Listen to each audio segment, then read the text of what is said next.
is that the ACCC and other financial bodies are to investigate why credit card fees are so high compared to savings interest rates. Now, little late, isn't it? I think that's been the case from recent memory, that you always have to pay like between 18 and 22% interest on your card, or somewhere around that, depending on who you go through. And now they're going, oh, well, you're only getting 2% of the cash rate, so we should probably look at that. When the cash rate in the past, like if you had money in the bank, you'd only get 4 or 5% in recent memory anyway. It just seems kind of stupid. That sort of stuff pisses me off, that they think they're doing something like, yeah, I'm going to have a look at this. And yeah, we know it's a problem because if you're paying 20% interest but only getting 2% for your money, the banks must be doing something wrong. What the fuck is wrong with you? How many years later? How many years since credit cards have been, one of those things that everybody uses? All of you, go fuck yourselves. This is pathetic. It's just ridiculous. I've been caught by it. I now use it. I use, this isn't a product endorsement, just so you know, but I use HSBC credit cards because they have you pay $70 a year to have the card, but through JB Hi-Fi and other stores, if you spend over $500, you get interest free for a year. And then the company pays for that interest, which I found out, which I think is great. So if you know you're going to have a decent income, but you want a PS4 or something, you can do that. But you've got to be really financially minded before you do it. But I've made that work for beds, TV, all that sort of thing. I've been paying it down. I've almost gotten rid of it.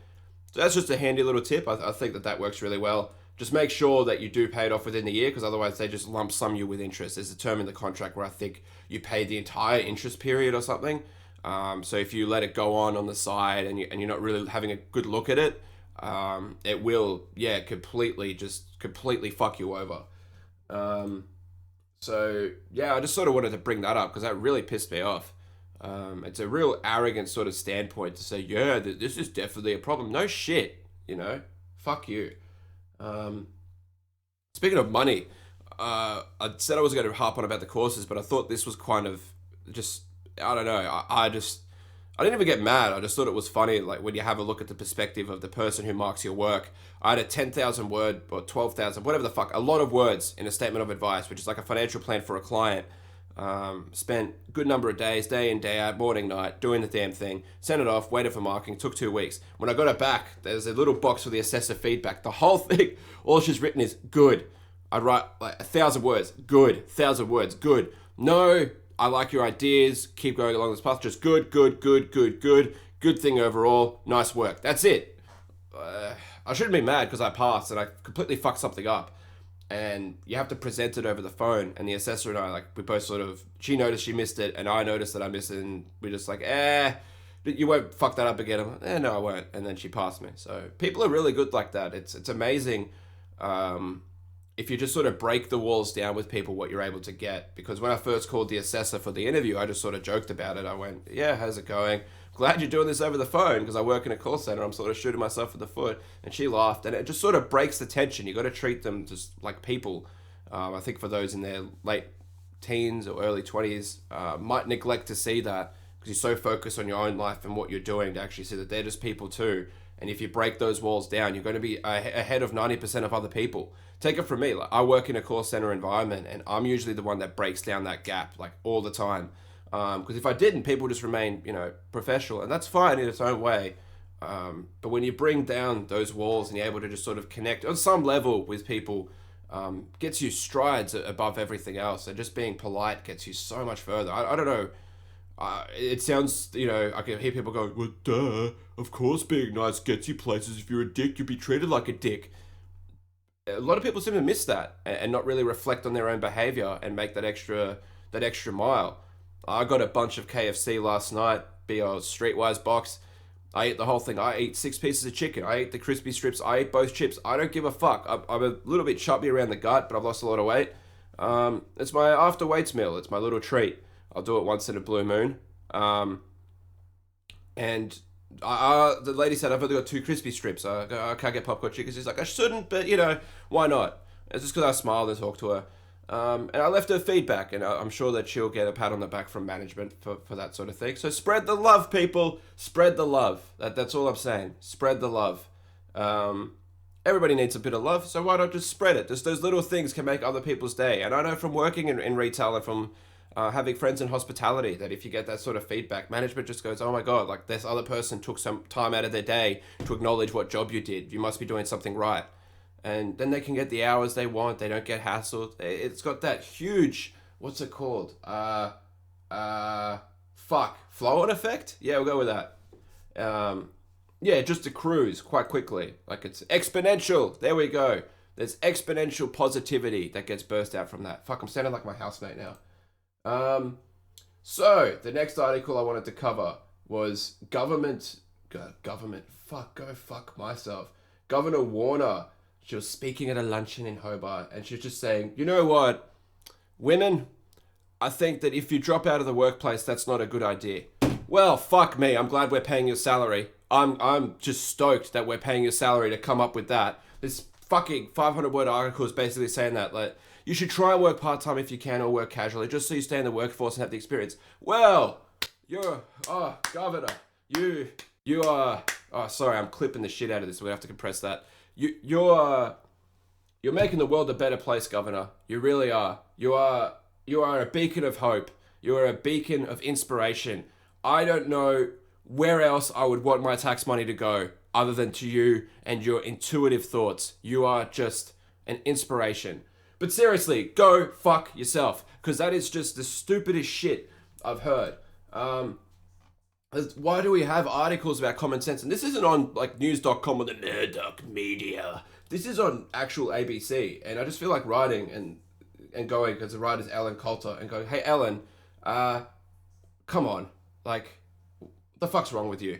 You know, I already know that in the workforce, like the structure of corporations and the way organizations are set up are favorable to men, and that needs to change, because there's no flexibility in senior management roles to, because if a woman does decide to have a child, she has to take the time off. There's no way for the dad to sort of be like, yeah, I'll give birth for you. You can't, there's no, well, give it a few years, science will figure out a way to do it. But at this stage, you can't do that. So we really do need to change that side of it. I'm 100% for that, because we need more flexibility in the workplace, especially in these times. But yeah, it's just, you know, yeah, no shit, you should stay in the workforce. Like, isn't that what everybody needs to do? Doesn't everybody need to stay in the workforce? Is that, you know, so that your experience is relevant? Isn't that why long-term unemployment is an issue? Thanks for, anyway. Maybe it doesn't make you as mad as me, but I hate seeing stupid shit like that. Especially when it wastes my time, because I had to read that whole thing. And now I'm ranting about it and wasting your time. So the exponential negativity is right there. There you go. Spread the love, people, because fucking hell, there's too much stupidity out there. This is another one. Now, this might ruffle a few feathers. And if it does, feel free to turn this off. I'm not forcing you to listen. Fuck off. Don't care. There's this thing called Caitlyn Jenner's Vanity Fair takes transgender issues into the mainstream. Now, okay, we're getting to a point now with political correctness where I'm just, every time I read stuff like this, I just start to get really mad. And it's not because I hate transgender people. Do what you want. Whatever. Fantastic. Like, if you want to change genders, if you want to be identified as this and the other, that's fine. I'm not going to treat you any different. That's your prerogative. You know, that makes you happy, go do it. Fuck, doesn't affect me, so whatever. If it was to affect me, then I'd tell you to back the fuck off. But it doesn't affect me, so whatever. But it doesn't really need to be covered by the mainstream. The thing about the mainstream is it should cover the most common topics, or, you know, the most common identifiable issues. The transgender population is, less than 1% or something like that. We really need to stop, you know, with this sort of thing. We've got other not huge, but bigger problems that need to be dealt with other than this crap. You know, great. Yeah, you need to deal with it. You want a little bit of a spotlight, that's fine. But don't turn it into this whole huge issue that we're seeing with the gender equality. And speaking of gender equality, not gender equality, sorry, same-sex marriage. Oh boy, that's a bit of a slip of the tongue. Even the gender equality thing, like that's an issue, but it is being blown out to divide us a bit more.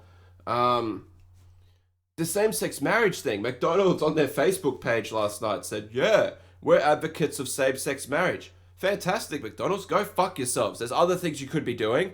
How about funding money back into the communities? How about, you know, instead of making us donate to Ronald McDonald House, you up your donations? How about instead of turning your fast food joint into some half-ass restaurant where you still get stale, fucked up chips, that you actually just focus on doing what you do best and making, tasty food that really, it gives you heartburn. But once in a while, you're like, yeah, I've had about 8 beers. This seems okay. Focus on that. I don't give a fuck if a non-existent human being and just a company structure who tries to identify as an individual, what they think about same-sex marriage. We've already got enough commentary on it. We don't need your opinion, McDonald's. Because you support women and male marriages doesn't mean I'm going to eat one of your shitty burgers, okay? Like, I could see through your bullshit, and a lot of other people can see through bullshit. And these companies think that we can't see through bullshit. And what pissed me off about the McDonald's thing is that there was about 2,000 or 3,000 likes on it. And why? Why is there that many likes on it? Fuck off. It's not even a person. It's a hollow entity. And I could hear people going, but it's a collection of individuals. And then the individuals can post it. Fuck you and your opinion, you hypothetical cunt. Just annoying. But anyway, look, transgender people, if you're listening, I don't have anything against you. Go do what you do. But does it really need to be covered in the mainstream? We got economic issues, People are talking about this housing bubble, which I think's funny. Watching people argue about it, is there a housing bubble in Australia? Well, yes. Is it going to be the end of the world? Probably not. But it is going to ruffle some feathers. And it's always, there's two sides of the argument. There's one group who's saying, no, there isn't a housing bubble at all. It's just supply and demand. They always use Sydney as an example. Like, fuck Sydney. Just fuck Sydney. People live elsewhere but Sydney. Everyone knows Sydney's too expensive. And that probably is a supply and demand issue because it's so fucking tiny. I don't even know how that many people fit in Sydney. Sydney's just, I know a lot of people are listening going, oh, this guy from Melbourne, he's totally just bagging on Sydney. I'm from the Gold Coast and I will stand by that till the day I die. I'm a Gold Coaster, not a Melburnian. If that pisses off Melburnians, fuck yeah, bring on the hate. fapodcastonline@gmail.com. Email me, cunts. Yeah, bring it. The Gold Coast is a beautiful part of the world. I don't give a fuck how bogan I am. You up yourself, coffee drinking, latte loving motherfuckers. I don't give a shit. And all you Sydney people as well sitting there going, oh, well, we have like a city. Go fuck yourself. You have air pollution and just a bunch of rats all over the place. And, if you walk through King's Cross, you catch AIDS because it's fucking airborne. Go fuck yourselves. Anyway, I completely lost my train of thought. Going back, housing bubble. Both sides of the argument. So there's the right side of the argument. Well, not the right. If I say left and right, they're politics. So there's the side who says, look at supply and demand. And in Sydney, it probably is. Like, that's a factor of it because all the jobs are there, so people have to live close. It's a little bit up there, but if you look at this comparative graphs as to, the percentage of income that's allocated, real income, so on and so forth. There's other factors like cost of living that people don't seem to account for. It does seem a bit inflated, but if you look everywhere else, like I had to look at the Gold Coast because that's home. It seems a bit up there. It seems like the houses are a little bit overpriced for the income that people are earning. So, or for the median income, so the average income of households. And a lot of talk of it is about gearing and what negative gearing is doing. And for those who don't know, basically gearing is that you could say, I'm going to withdraw this amount of debt. Like say I'm going to withdraw 400 grand to buy this house. Any money I lose off that is tax deductible. So if someone rents it for 400 a week and it costs 500 to 550 a week, that 150 is tax deductible. I'm hoping that the value of the home will outmatch that 150 loss in the long term. So say in a few years time, I may have lost 20 grand worth of income, but the house would be worth 30 grand more. And then I could sell it and make the money. And even in that case, you wouldn't make the money because of the fees, but that's just a really shitty example. Because that's going on, and all the rich people at the top, well, not the rich, but that's just like sounds like a 1% thing, but you know what I mean, all the more well-off people are doing it. It pushes all the prices up because everyone's borrowing and hedging against it, and it is artificially increasing the value of these properties. And that's why they call it a bubble. Now, whether or not it's going to burst and everything's going to come crashing down in flames, that's debatable. There is a lot of fearmongers out there. There's some articles on Reddit that I like to refer to, and one of them was done by someone from Gen Y, but he wrote a really good statement as to what the issue is and what the problem is. And some people misconstrued that and said, oh, it's not the end of the world. Well, no, he's not saying that, but he's saying there is going to be an issue one way or another. The best case scenario at some stage is the housing prices will stop to allow the natural inflation of our income to match up to it. Otherwise, it will have to sort of adjust a little bit. Might not be in 3 years, might not be in 5 years, might not be in 10 years, but it will happen at some stage. It's hard to sort of hedge your bets on future economic activity. So, yeah, and that just, and then you look at that. But then the point I'm trying to make here, really sidetracked, is when you look on the for the housing bubble side, they'll always say Sydney and they'll give you percentage figures, and it skews the data. It makes their argument look stupid. So people go, no, go fuck yourself. Like, there's other factors there. But then the people against the housing bubble will also say, well, it's only supply and demand. It's got nothing to do with this. And it's just constant just debates on this issue, and nobody wants to meet in the middle and say, well, maybe we should address this. It's always just the extreme polarity, and it's the way the politicians present it, it's the way the media presents it, and it's just the way that in turn that individuals present the argument, because they get their information from that. And a lot of people may not have a background in it, or they just see it and go, what? And still trust, forms of media. But you really got to make your own determination on it. I'm personally not going to buy a unit or a house too soon, because I've crunched the numbers and it's too expensive. You lose money for a few years. I'd be looking at a return in 5 to 10 years. And I don't know what's going to happen then. So I'd rather just sort of keep it and do other shit, like record a random podcast and bore my listeners. All 4 of them. So yeah, that's just something. If you have any comments about the housing bubble, feel free to send it in. I'd be happy to just hear your opinions, and maybe you could enlighten me a bit. Maybe there's some points I'm missing. I really want to have that sort of open for discussion, and whether or not you'd like to buy a home. So, excuse me, I need to have a drink of water. I've got a filling, actually. Got a filling like a week and a half ago, and it's to the left side of my mouth. And the way she's done it is she's made the filling go, because it's on the wisdom tooth. She's made it go up against the gum line to prevent the gum from overgrowing. This is just disgusting. But yeah, but she made it a bit sharp. So now my tongue's being cut quite frequently. I need water to null the pain until that sort of irons itself out. I should have asked her to just grind it down, but she did such a good job with the other filling.